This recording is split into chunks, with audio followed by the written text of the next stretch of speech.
Have you ever stopped for a minute and taken some time to think about why we are able to enjoy the freedoms that we enjoy? Why we are able to express ourselves freely and speak our minds? Well, this is thanks to the fact that there are people out there who are willing to risk their lives to protect ours, to defend our freedoms and keep them strong. This is what I'll be talking about in today's presentation. When it comes to policy making in any regard, it is important that this particular policy works for everyone, and most of all, that this policy is going to defend everything that we enjoy, all of our core values. So, the policy with respect to a strong military and a peaceful, prosperous world is known as peace through strength. And the gentleman that first introduced this particular policy was Ronald Reagan, the 40th President of the United States.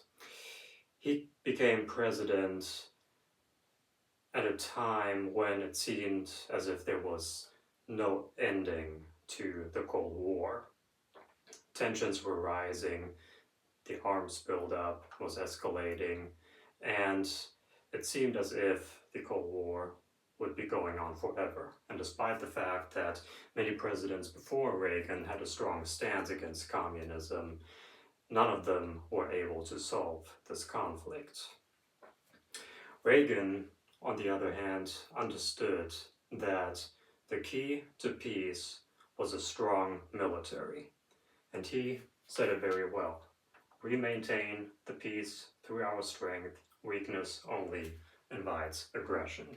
This is obviously something that history has been teaching us for a very long time. Still, however, few people seem to be able to think about it more. So, the concept and the basic idea behind peace through strength is that any country that stands for freedom and democracy needs a strong defense to be able to protect itself from threats, from potential attacks, and to respond accordingly in the event of an attack, of which sadly there have been many over the course of history.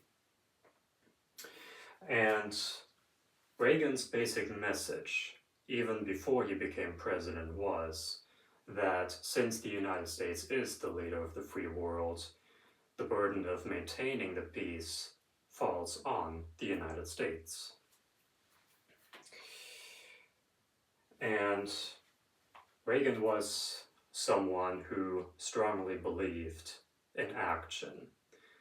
Over the course of history, we've been listening to politicians who will talk, propose many things, promise many things, but not getting them done. And Reagan really hated the idea of having to accept issues as they are.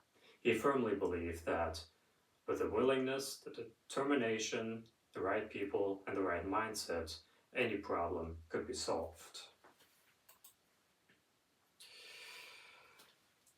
So the Cold War essentially started in 1947, and with these rising tensions between the United States, the Soviet Union, and their respective allies, it became more and more clear that something more had to be done. And this is why President Reagan proposed and pursued a historic increase in defense spending. Ultimately, the Cold War reached a turning point when Reagan proposed what was known as the Strategic Defense Initiative, or SDI, also nicknamed Star Wars. And the idea of a missile defense shield is more important today than ever, and even at that time, Reagan felt that this is something that was desperately needed. Unfortunately, the technology was not there at that time to put this kind of proposal into action. However, it suddenly appeared as if the Soviets were taking SCI seriously and suffering from economic hardship. In addition, they knew that they could not keep up with an arms race in space.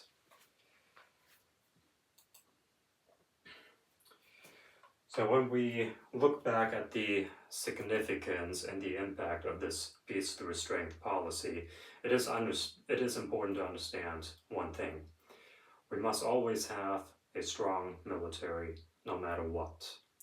Because, as we've seen over the past few years alone, if you think about the conflict in the Middle East, the conflicts between Ukraine and Russia, it is important to have that strength because especially our adversaries understand only one language, and that is the language of strength. If you keep your military strong, chances are most likely that your adversaries won't be tempted to express threats or even launch attacks against innocent people.